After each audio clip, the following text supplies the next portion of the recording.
Good afternoon, Log Nation. This is Jerry Ottinger. I'm your Chief Learning Officer for LOA, and I run LOA University. Today, we are going to bring you with our fall offerings, Mr. Joshua Atkinson. He's a Navy Academy grad, and he currently works for PM-ProLearn. He's a big thinker, disruptive thinker who focuses his life largely, as I've known him, on helping the DoD gain the skills so that we can better address problems, and so we can come up with those creative solutions and the new types of solutions that we require as we face new challenges in times where we're going to face reduced resources and inflation, other things going to make our lives more difficult.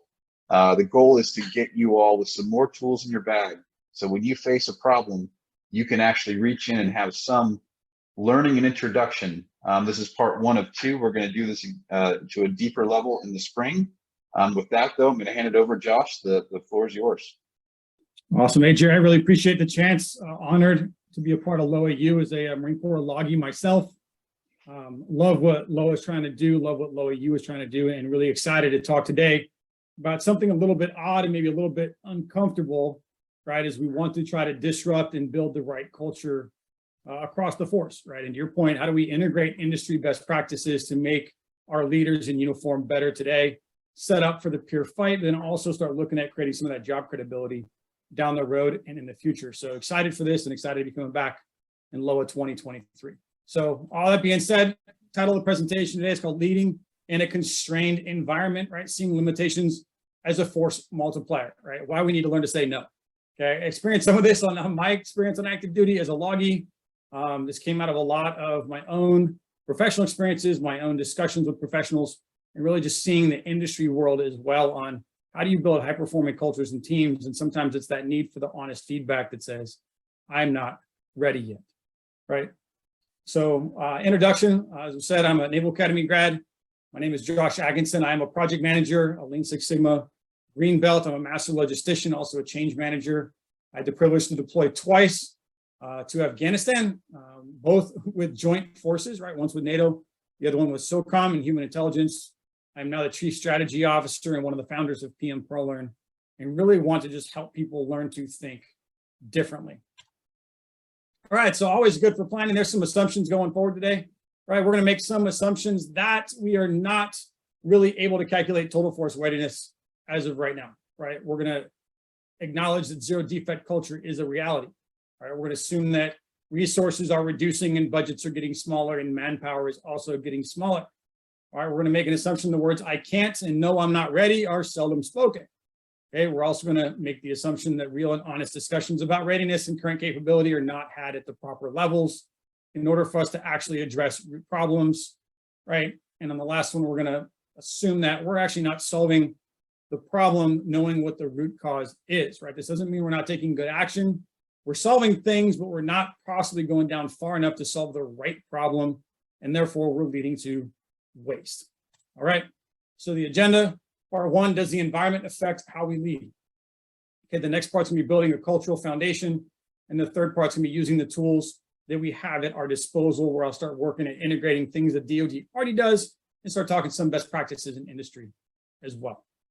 All right, so kicking out the foundational questions. Do we lead, plan, and act differently depending on the abundance of our resources, right? In the military, right? If we have excess sustainment, excess supply, excess manpower, do we lead the same way as we would in a limited environment, right? Think about investing, and I'm going to use that as an analogy today as well, on do we invest and spend money differently in our personal lives if we know that there's always growth, if we know that we have excess, right? If we do lead differently, if we do behave differently, why?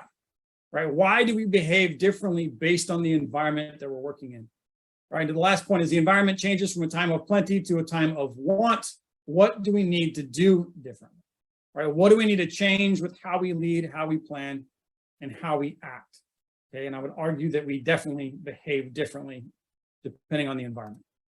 All right, so investing in a bull market, right? Hey, we're investing in a growth market. Many of us don't really care where our money goes as long as it's going to grow. Okay, maybe we miss some better opportunities, but all in all, we don't care as much, right? Because my money's good. It's going to keep on growing. It's going to keep on improving. As long as it's growing, I'm okay, right? leading or rather planning in an excess environment is much the same, right? I may not focus as much on the solution as long as the solution works. It might not be the best solution, but there are so many options at my disposal, right? But what happens when the market changes? Okay, in excess, we lead. I've got redundant supply. I've got an iron mountain behind me. I've got warranties. I've got people so motivated to join the service because there's a war to fight. I don't really care if I'm a bad leader. I may not be as invested because the consequences are not as catastrophic. Okay, but what about constraint, right? What about a constrained environment? Or when the market starts to drop, our human behavior technically changes, right? Some may choose to ride it out and say, oh, I'll just hold it, I'm okay. If you have that luxury, right? But if your livelihood is based on the growth and now it's not coming in anymore, that creates emotional consternation and panic. Some may choose to move their investments around, right? To stabilize things. Overall, though, our actions are different. They're usually much more calculated, right? And in some cases, there's a consequence we didn't think about. I invested in something that I may not have thought about much, but then all of a sudden the floor dropped out and my 20% upside became a 60% downside. And now it really hurts, right? Now that decision that wasn't made to the same level of clarity and focus has a catastrophic consequence. Okay, some may think that that's happening now in terms of retention and how we behave in the military. Okay, in a constraint, we cannot just pick any solution and be successful. In fact, some solutions we might have picked, like I said, have a massive consequence. And this seems to be where we are, right? Agree or disagree, that's the point that we're going to talk about. A leadership like investing changes depending on the abundance of your resources and the excess that you have, or access to excess resources. Okay? Expeditionary planning across the line of departure versus an established environment require you to take different risks, think differently, and more importantly, trust farther down the chain of command and have different tools. Okay, so how do you lead in a time of plenty, right? Many people say that leadership is leadership, but I would actually disagree, right? Leadership is leadership, but how you lead changes. Okay, the amount of grace you have as a leader changes in times of plenty, right? The past 20 years have seen many of us living in a time of excess. We have excess budgets, excess manpower, excess supplies and logistics, and excess motivation and purpose, okay, onto the emotional side of the house. There's been a good economy and a personal growth and security along with it. Okay, but there's a consequence to this bounty that we've lived in. Maybe lack of detailed planning, lack of detailed communication, right? A lack of emotional consideration to our decision making, right? Do I really care about the policy change that I made? Because people leave, they don't leave, right? Their emotional connectedness to service has something greater than my policy right now, right? There's a lack of need for pushback. I don't really need to fight it anymore. I'm going to get what I want. I'm okay. I'm going to promote, right? Excess has to do with promotion rates and retention rates, because I know that no matter how bad I am, I'm going to promote. I don't need to try very hard, right? There's a willingness to tolerate others or tolerate errors because it's not that bad, right? And there are multiple easy solutions in times of excess. Okay, moving into a time of constraint, right? Times are now not what they were in the war years. Budgets are lower. Manpower is lower. There's a lack of emotional motivation, right? There's no war to fight, right? So policy like CRT and COVID and the actions that we're taking have now had emotional impacts on service members and how well they feel valued going forward, right? There's increased scrutiny, right? Due to constraint, right? The zero defect starts getting tighter and we start looking for scapegoats. There's a lack of options for solutions. There's a push for innovation. And yet now we have this frozen middle, right? The vision from the top doesn't mean buy-in or safety to act in the middle or at the bottom. And yet we're trying to create that culture change, right? We're trying to do the right things, but now our decisions in excess are having consequences. And now the decisions we make in constraints are causing more consequences. Okay, and there's the idea of always adding more. Right? Throughout my career, talking with many folks today, we're always trying to now do more with less. Okay, maybe we should do less with less, right? It seems like more and more requirements get added to the plate and a few things ever get removed because culturally we never want to say no. And many times it feels like no one's listening at the top when the bottom is screaming that we can't add any more. Okay, I've talked to many people saying, look, I was scheduled for leave. I was scheduled for time off. They go, nope, you're the only one left. Cancel all your leave. It's use or lose. I'm sorry, I don't care. Now these individuals are near retirement, so they'll tolerate it. But a lot of the junior folks are like, I'm out. Right? I'm done being used. Okay, the lack of listening or awareness is a huge risk that we may not be ready as we want to be. And it may be contributing to a shut up and color viewpoint, which creates a bad work environment and is hurting retention. Okay, at the same time, we're trying to make change. Through these times, the Air Force is taking and undergoing one of its biggest cultural changes ever, right? General Brown is trying to do a lot, which I believe in, on innovate or accelerate change or lose. Right? He pushed out another article, which I'll address later, that says, take chances, ask forgiveness, not permission. And while I believe in those things, there has to be a culture of safety or it's suicide. All right, here's a concept called lowering the water level. This comes from the Toyota Way, right? It's a great concept that looks at resources like water in a stream. When resources are plentiful, the stream flows and covers up many of the hidden rocks down below, right? Few people care about the rocks because the overall stream is flowing. The system is working. The mission is being made, and the downstream effects are not impacted. But as the water level lowers, the rocks start becoming exposed. Ultimately, these rocks are going to affect what happens downstream, and this is why we're talking today. Rocks are starting to be exposed, but what do we do about it? And we given the tools necessary to our leaders to make the changes they need to make. Okay, in order to improve the flow of water, we can no longer just add more water. All right, we have to look at ways to remove the rocks in the way. Right. Hey, and on that, so fascinating. Identifying some of those rocks can be really beneficial at this point. I would think of things like, the same age weapon systems, we could just do a slap on, or we could just do some new modifications or new engines. You hear conversation where, we're going to have to pick something. We're going to have to retire something. We're going to have to stop doing something in order to have the resources to modernize. And that makes this very, very important as we go. Can you talk through that just a little more on what rocks you see? I think your perspective is vital on that versus some of us on the inside. Yeah, I mean, some of the rocks I think are just, operational demands. Could be a rock, right? Hey, I've got all these requirements and I don't have enough time to actually get it done, right? So manpower, as an overall requirement, like, hey, I have so many tasks I have to accomplish. You mandate so many tasks to the individual airman, and yet I don't have enough airmen to do the mission tasks as well, right? So even annual training or readiness training or the schools I have to go to, right? And then some of the rocks could be just bureaucratic flow, right? How do I take an idea and get it into acquisition?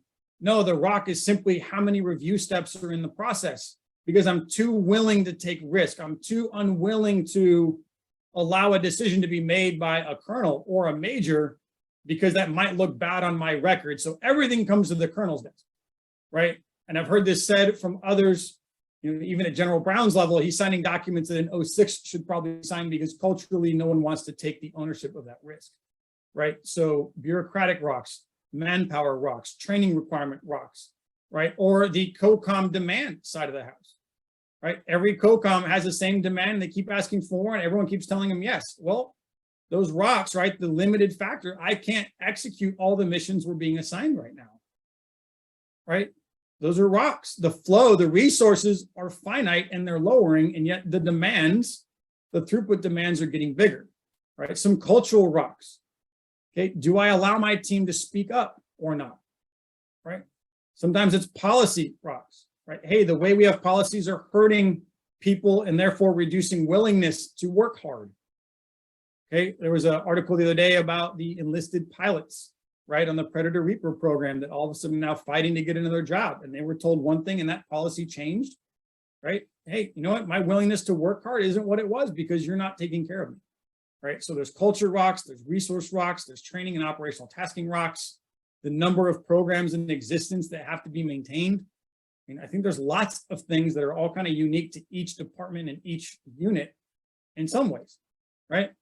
But I think, finding out what those are is why we're here today, because I don't have those answers necessarily. Everyone has their own rock that they see, and it's getting them to be able to speak up about it.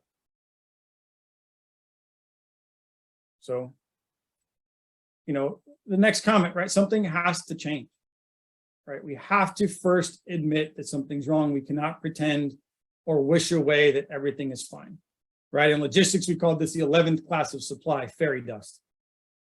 Right? It doesn't exist. Right? Now we're in the hard requirements, we're in the hard logistics, hard limitations. There are issues, there are problems, and we must be willing to acknowledge that these problems exist, that they are real, and be willing to start to deal with them. Right? We must be willing to admit what we cannot do.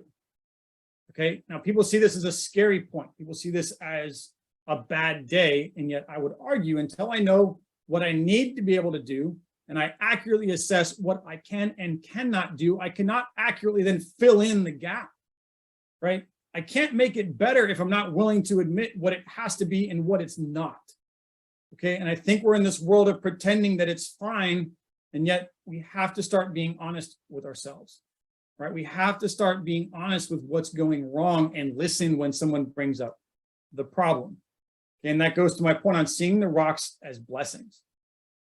Right? Using the water analogy, we must learn to deal with these rocks, right? The blessing, though, is that only by exposing the rocks can we improve them, but change is uncomfortable, okay?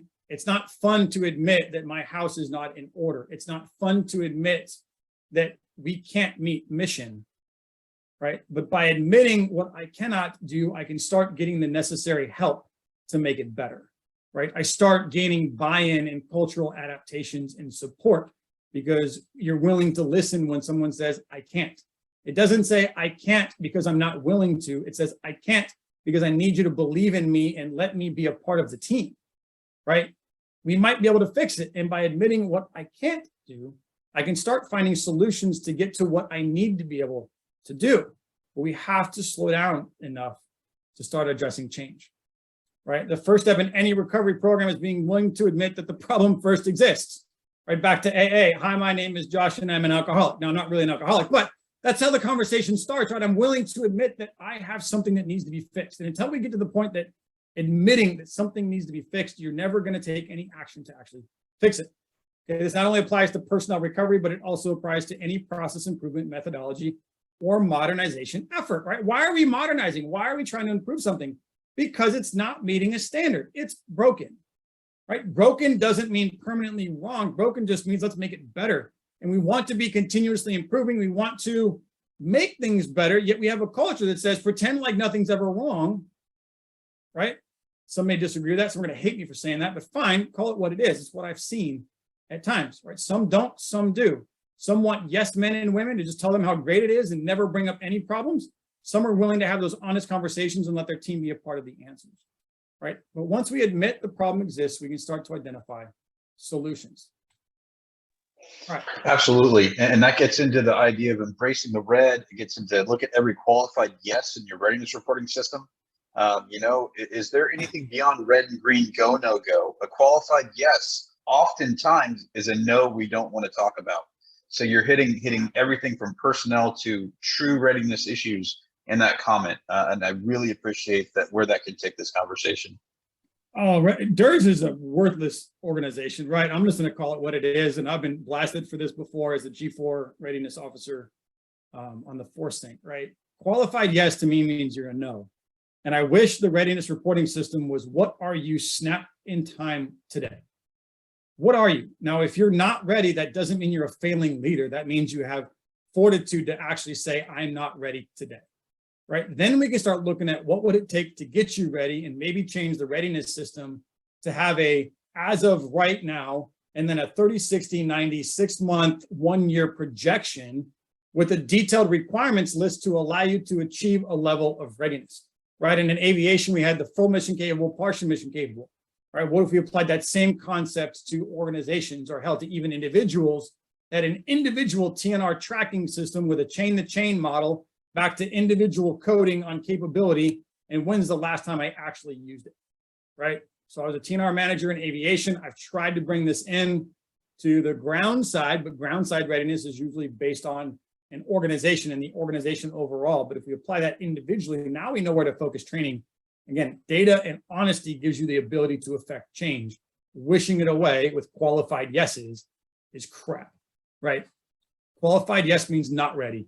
Let's just call it what it is. Then we can figure out what it takes to get ready so we can actually prepare the right way. So sorry, soapbox, Jerry, that is a hugely passionate topic on my end, and I got blasted for it saying, we just admit that DERS is crap. and then plan appropriately. And I got a pin drop of silence in the planning room with senior leaders, and then they just went back to what they were doing. So anyways, second piece here, right? Building a cultural foundation, or building a culture foundation, right? Trust and safety, right? The first step to leading in a constrained environment is establishing a culture of trust and empowerment. Okay, this goes back to agile project management. We'll talk about that a little bit later, right? But without that safety, without that psychological safety, you cannot leverage your most valuable asset, which is a thinking airman. Okay? Our center of gravity is the individual. It is not our technology, but we have to get back to trusting that center of gravity. Right? So often I hear folks talk about agility or innovation or empowerment, yet they quickly bring in processes to the solution. Process without culture is waste. Right? And this is why I'll talk about theory of constraints and some other stuff later, right? Those are great process-driven things, but to take advantage of a process, I have to create a culture of safety, trust, and empowerment, and teach my team how to think and encourage them to speak up when they identify problems. So what does a culture of trust look like? Okay, these are actually taken from what you're taught in Agile, right? Every team member has equal value to contribute. Respect across the board. E1, O10, you are treated with the same value and respect. It's not about lack of rank, however, it's about equality in the value of the individual. Okay, information has to be shared freely, good and bad, up and down. You cannot withhold secrets to the team if you want them to be able to think and participate. No one's beyond improvement or recommendation. There is no rank in an agile team and a cultural safety team. Special Forces does this very well, and the aviation debrief world does this very well. Why? Because it's all about getting the job done right. If you are failing and you are messing up, the team is free to highlight areas of improvement. Again, respectfully, not belligerently, not out of context, but to say, look, sir, you might be the leader, but what you're doing right now is causing my life pain. It's making my life harder. It's causing me to do more work. Can we talk about change? Can we talk about ideas to make it better? Right? Don't just complain, bring solutions too. But I have to know that I'm safe to talk about things that bother me, or I'm never going to speak up. Okay? And then we're just blind, right? Leaders are blind to what's really going on because they're not getting the feedback from the most accurate intel in the world, the junior enlisted. Okay? A leader's job is to serve their team, remove the barriers to progress, and take on work that impedes team performance. Okay, in an agile team, the senior leader does the menial tasks. Why? Because the team is the expert on doing the work. So if I want my team to be the expert on doing the work, I have to let them know that I'm there to care for them and sometimes own the lower ranking tasks at a higher level so my team can focus on being the expert at doing. Okay, leadership is service. Okay, and that's where it's so important, again, through agile culture. And the team matters more. Ultimately, it's not about who gets the credit. It's not about performance results. It's about team performance and respect across the board. Okay, if you're the quarterback, if you're the running back, if you're the water boy, I don't care who you are value added to my team, and I need to know that you're appreciated.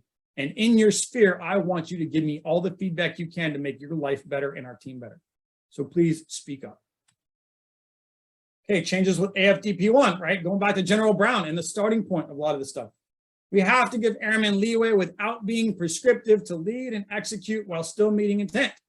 When airmen are empowered, they will be able to make things happen we didn't even think about.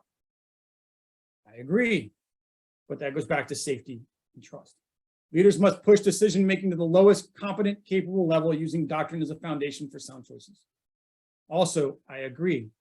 But to do that means I have to let go of control and let my team make decisions. And if they fail, defend them in their decision and coach them and mentor them to grow and improve, not punish them for failure, right?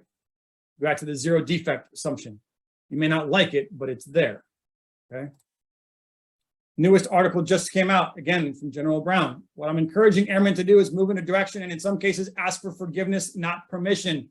Make smart risk assessments as we do this, right? That level of trust is what I have in them. When I go out and talk to them, I go, I trust you, right? Go execute, right? This sounds great from the seat of the 4-star, and I believe in the statement. But if I am the junior enlisted and I have a non-trusting leader, this is career suicide to act upon, okay? So while I agree with the premise, it's easy to say when you're untouchable. It's much harder to say when your life depends on the opinion of senior leadership. Okay, nothing General Brown is trying to achieve is possible unless the airmen feel protected and empowered to think and act. It's career suicide as a junior leader to go against individual leadership and violate status quo. And to achieve change, the inhibitors of change must be removed or the innovators must be protected. Okay, my career ended for the exact same lack of cultural safety. Okay, I was not a yes man, and I saw my career die as a result. Okay, so I'm speaking from this because I maintained who I was and I still did what was right, but I am not a retiree for that same reason. Okay. Consistency to building trust, right? Along with feeling protected, airmen need to know that there is consistency. Constant change from the top leads to chaos at the bottom. Okay? Even more unknown change at the top that is only identified through experience at the bottom erodes trust. Okay, and I'm going to give some harsh examples of this, right? Air Force School changes policy at whim with no communication. We've seen some of our students going through PMP training get retroactively pay docked because they didn't know policy had changed. And then they think that we're lying to them. And I'm like, no, it wasn't us. I'm sorry, we're trying to protect you, but I can't fix the system. But no one knows until they experience it. Okay, delays in E6 promotion after the promotion list came out, right? This is a recent one. A huge uproar. Hey, why didn't you tell me before you made the change so I can emotionally prepare for it rather than getting it inflicted upon me? Okay, as a certified change manager and a passionate individual in change, communication before change seldom happens in the military. And yet again, now in a constrained environment, these have catastrophic results. Okay, COVID policies and the other honorable discharge for those who stood up for their beliefs, right? Whether you have the authority or not to make the call is not in debate. The reality, though, is that that is now having emotional consequences on retention. Okay, now that COVID has changed, the policies haven't been changed back. And yet people are still being forced out. Again, I'm not here to have the debate on whether you believe in it or not. The reality is it's having an impact and it's not being communicated or being willing to listen to when people say it's wrong.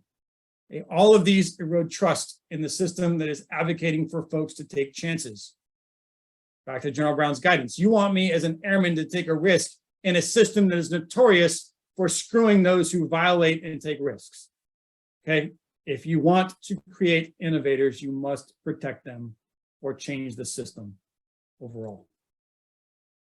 And the human element, right? We must consider the individual's fuel tank of our teams as something that is concrete like a fuel tank. Okay? It's easy to understand that if I don't fill the tank and drive the vehicle until it's dry, the vehicle won't move. Yet people are not really any different, right? The difference, though, is that a human has a capacity to perform tasks well beyond their designed function, okay? If I can fill the tank of my team, I'm going to see them do an amazing thing. I'm going to see them expand well beyond what they were designed or hired to do within their AFSC. But if I keep running them on empty, I'm going to see everybody leave in droves. Okay? We have to find a way to invest in our team, make them be appreciated, and let them know that we care about them and will protect them, which is part of our passion in training and integrating industry while active duty. So not only can I make you more effective today, right, through project management, but I can create job credibility at the exact same time. So when you leave, you have a choice and you are empowered to take care of you and your family. All right. That is so important. Just real quick, that fact that we are running airmen into the ground to some extent. We rely on the thoroughbreds and we sometimes wear them out while others have the capacity. Our inability to accept risk, or we say at the senior level, we're going to accept risk in, but those 4 airmen down at the bottom are like, hey, that risk is meat. And communication of those requirements, communication of the why, getting back, I've heard so much of the leadership and the management books that I've read in the last decade and the things you've said and addressed here. It is so important because we live and die by our airmen. I don't care what tools we get until we get robots that can do the tasks of our E1s, 18-year-olds fresh out of high school. We will not be successful without them on our team, invested, understanding. And if we get the tools that we're about to talk about in the hands of those young people, call it the maybe E1s and E2s too early, but the E3s, the E5s and 6s, we get it into the O1s to O3s. That's what LOAU is trying to do here. We know where the smart risks are. We know where the risks become unacceptable. And at the end of the day, we go through this together and with trust and with confidence and with an ability to say, hey, that didn't work, let's hot wash why and make sure that next time we do it better. Because maybe the solution you tried didn't work, but some variant is the advance we actually needed. We learned so much through those failures. So Josh, it's so important as we move into the tools that we understand that piece. The tool is irrelevant. The tool will not work until the people trust us enough to implement those tools outside of the one that 21101 says you must do. The TO says you must do. Those have been written in blood to some extent, but as we think, we might be able to find flexibility, and it's beyond efficiency. It is effectiveness. Absolutely. No, I completely agree with you. And I think, again, in a very clearly defined mission world, which I'll talk predictive and adaptive environments a little bit later, it's easier to plan and say, this is the need. But if I go from a predictive world to an adaptive world that says, I'm not sure what we're going to get, that means I have to give and empower lower and teach people to make decisions where they are and teach them how to think and be willing to let them fail sometimes in a controlled environment like garrison, so that when we go overseas and bullets are flying downrange, it's not the first time I've ever had to decide on my own when the comms go out, right? So again, hugely passionate topic, but we'll hit some of that here in a minute, right? So what are the tools to lead effectively, right? Some of these are known and some of these you guys may have not heard of or think of them in different ways. All right, so integrating industry best practices, right? Industry cares most about high quality customer satisfaction and the tempo and accuracy or product design and development. Right? Tempo is not a military concept, right? Tempo is something that industry greatly cares about, and they have to make sure they do it with a high level of fidelity and quality, because if I cannot keep tempo with customer needs, if I cannot keep tempo with change in technology, but I keep tempo with my competitors, I'm going to get beat, right? And if I keep tempo, but I do it with a lower level of quality, I'm going to get beat by brand failure, because people are going to go to the quality product because people vote with their wallets, right? So industry cares a lot about tempo and quality and efficiency, right? Number one thing a business cares about is customer satisfaction and profitability, because that's what the world runs on. That's what project managers care the most about as well, right? So everything we do falls into that category. And in the military sense, that is satisfying commander's intent, right? And resource management. Okay, we don't deal with profit in the same way, but you are dealing with resource management the same way, that says I have so much stuff and I have to plan and execute within that boundary of resources, or I'm not going to be able to satisfy commander's intent. All right. So training and certifications already exist to provide this foundation. We just have to stop looking at them as civilian and start looking at them as military PME. Things to consider, right? Now I'll talk to each of these, right? Theory of constraints.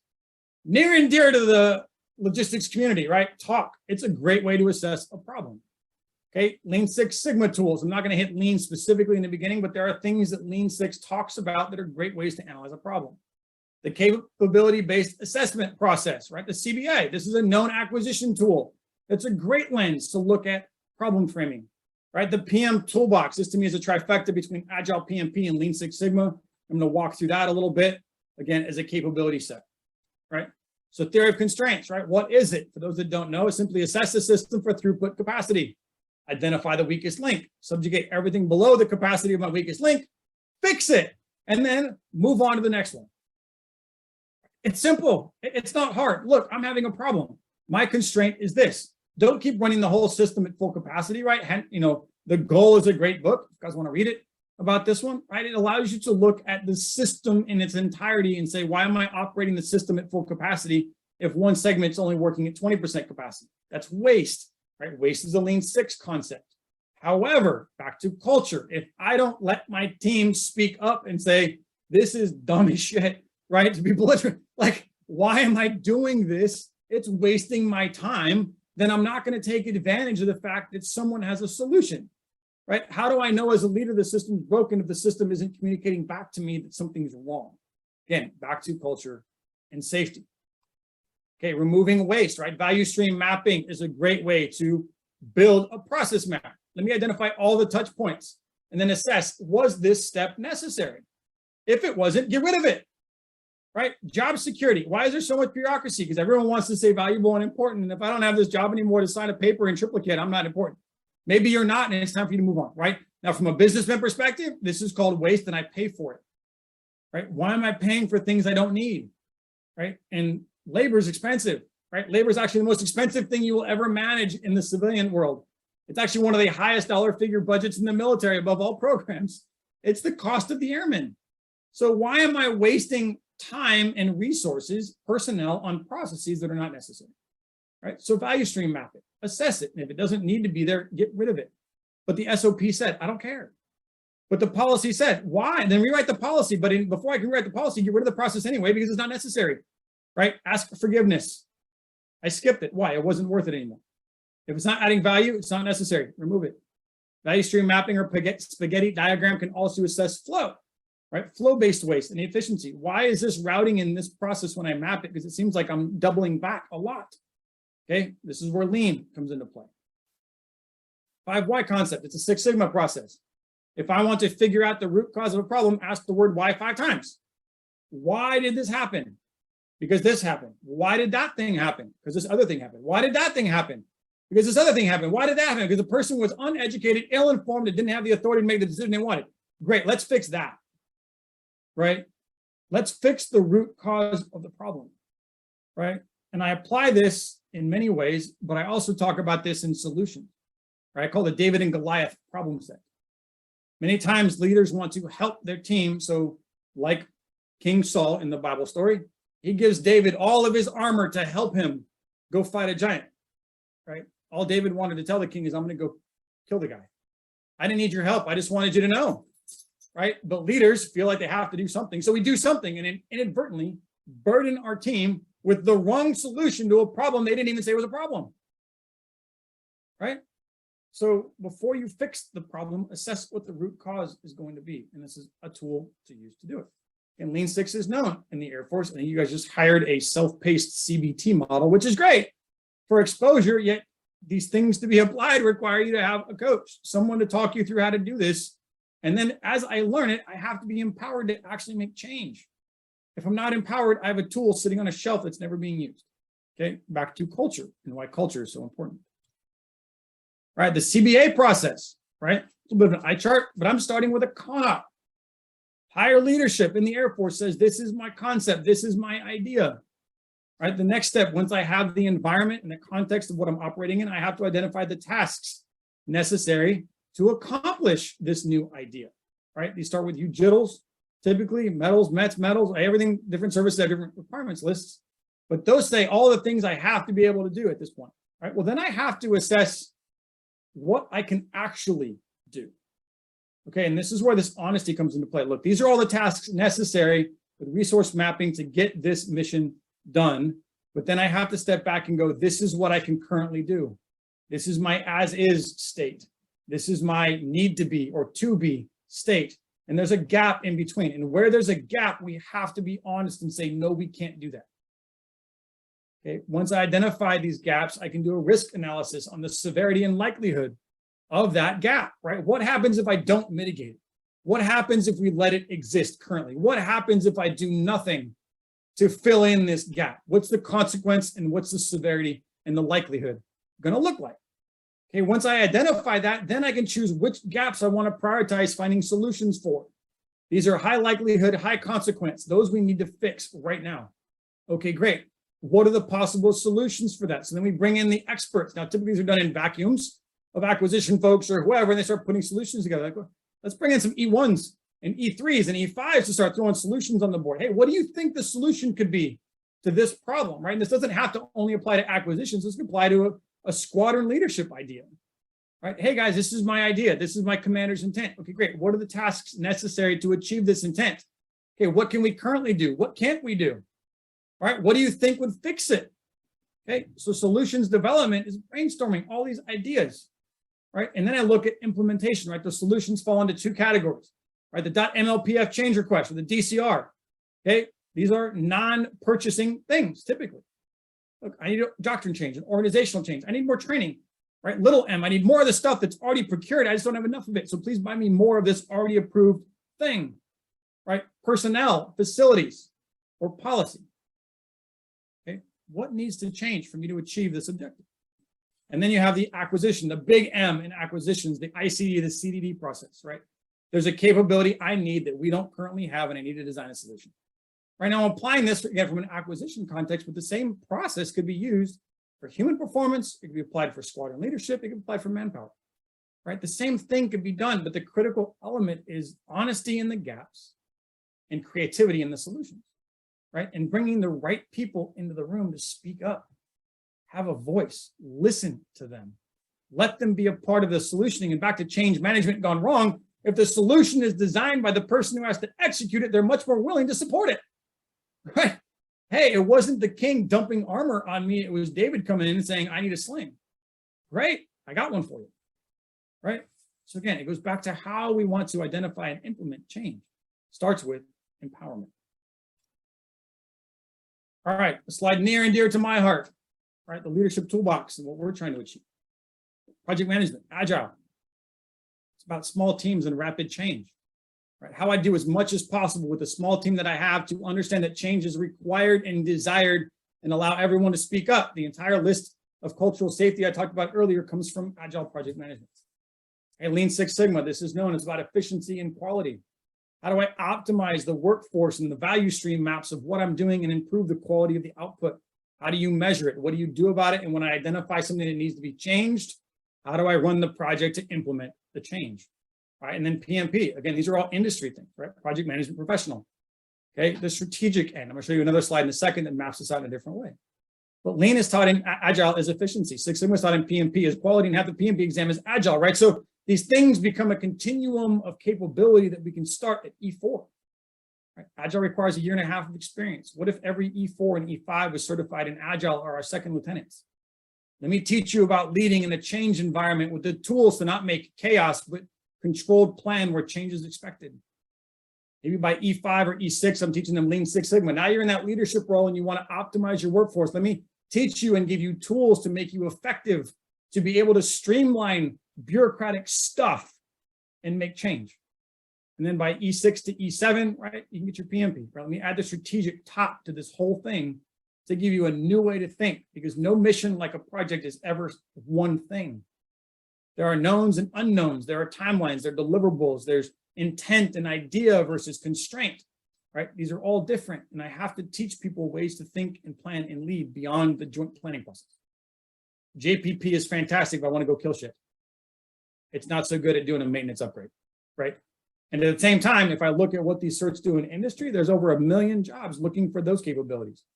Theory of constraints is fantastic. CBA is fantastic. Nobody cares in industry that you have those things. Okay, so why don't we start pulling best of industry to make airmen better today and make job credibility at the exact same time? Because now I know I don't have to stay anymore. And if I leave, I'm not jumping without a parachute, right? I'm leaving because somebody cared about me and helped me become more effective now and be credible later. Right, another way to look at the same problem set, we call it the triple constraint, right? Scope, cost, and schedule. Okay, the mission in a predictive environment is fixed. The big blue arrow doesn't change. I have to put a detailed plan in terms of time and resources to execute that mission. Okay, in an adaptive environment, my resources and time are fixed. My job is to see how much mission I can get done. Okay, so looking at this, the strategic end is much more predictive because change at the top makes chaos at the bottom. We talked about this earlier. However, in a tactical environment, the lower end, I want my team embracing change. I want them thinking out of the box. I want everyone to speak up and throw it on the wall and identify ways to make it better. In the operational world, you see where these things kind of merge together, right? And this is our continuum, right? Start with Agile, move on to Lean, then move to PMP if we can. They also align with the experience needs to be certified, right? PMP requires 5 years of experience. Again, not great for an E3. It's the wrong tool at the wrong time. But we can make leaders effective as they grow through industry, right? And not to bash the Air Force, but on the Army side, they've seen that education isn't just about degrees anymore, right? They created the Credentialing Assistance Program that allows soldiers to use TA now to pursue certs. The Coast Guard just created the exact same program. Coast Guard CA, same thing. Why don't I allow individuals to pursue education relative to DoD Cool approved certifications, right? Why don't we nest these things together? And I'd be glad to talk AF-Cool policy change, and that's a talk for another day, to mirror actually what the DoD does that Air Force Cool doesn't, right? So we can protect people. All right, reinforcing culture as a foundation, right? Process, no matter which one is chosen without a culture of trust and empowerment, is simply adding waste, red tape, and it will hurt any change initiative, right? All the processes are fantastic, but process without culture does not change anything, and it just burdens the individual. All right, a couple more slides. The need to say no. Ultimately, when we want to use any of the methodologies, we must come to the conclusion that something's broken. Okay, we must create a preference for brutal honesty. We must admit when we are out of capacity and our team says, no, I can't right now. That doesn't mean no forever. It just means no, I can't unless something changes. Right? Through this identification of a limitation or a constraint, we can now identify solutions and recommendations for change. Okay? No is not an end. No is a now what comment. Right? Through empowerment, we can let our most impacted airmen identify the solutions that matter to them.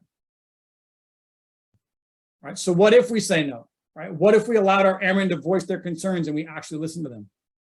When a teammate says, no, I can't right now, and we defend them, right? When we push back on a new operational requirement because we know we're already at a deficit.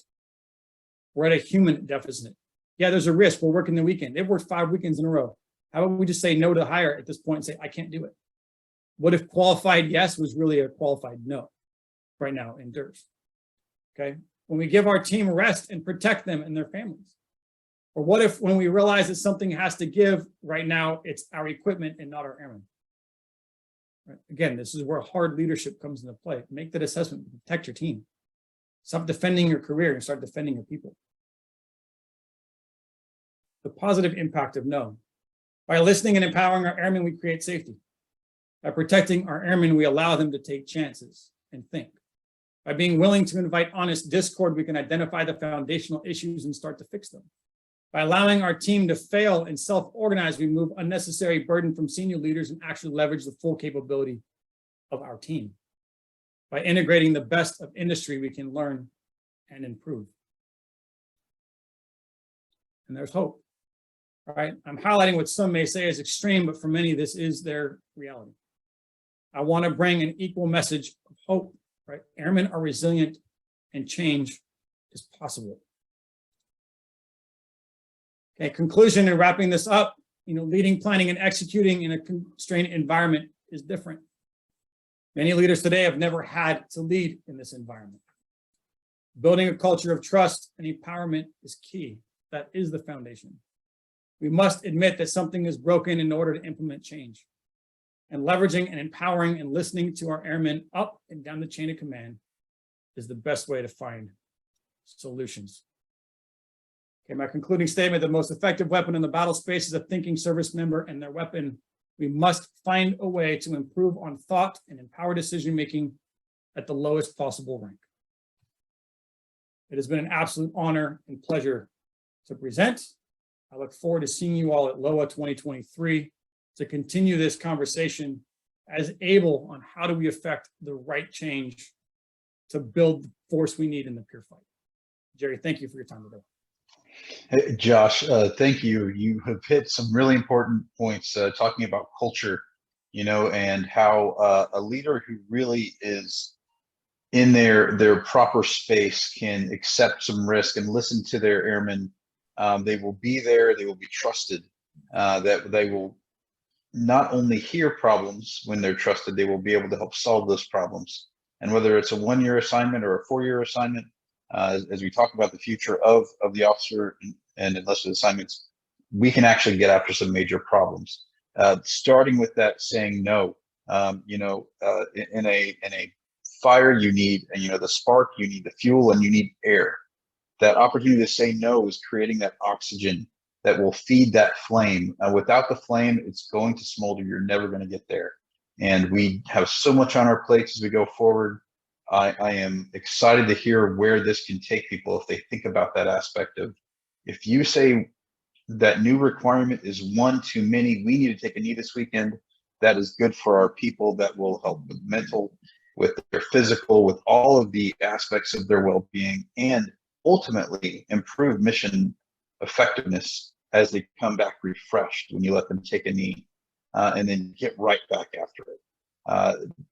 In the spring, when we're going to give you a longer in-person opportunity with a group, and St. Louis, it's going to be phenomenal. I'm so excited to see that happen. I wish we could do questions here live, and just the format doesn't let us, but the contact information on the screen to the audience, Josh will absolutely get back to you as quickly as you can. I encourage you to reach out. And on the training piece of it, you know, I have seen more 05s and 06s go through some of these classes and certifications in my sphere than I have seen the CGOs and the NCOs and the senior NCOs who are out there able to apply these skills. We've got to put the tools in the hands of our airmen, you know, civilians, military, officer, enlisted, at this younger age, so that they can have them and they can implement them. And, you know, it's great to have senior leaders who can think, but man, what an awesome problem it would be if we have to help the senior leaders catch up, because the tools are already out there. That this is just such an important conversation. I greatly appreciate your time today. And with that, Josh, if you have any closing comments as we move in. Well, but please reach out, right? Networking is reaching out and finding people to have answers to your problems. So if I can be a resource for you, if you are a vet in transition and wanting to know how certs apply to the job hunt, if you are curious about lines of funding and unit funding, or how do we make these changes together, I'd love to throw it on the wall. Even if I'm not the answer to your solution, I just enjoy helping people. So thank you, Jerry. Thank you, Loa U, for the time. Everyone, I look forward to seeing you in the spring.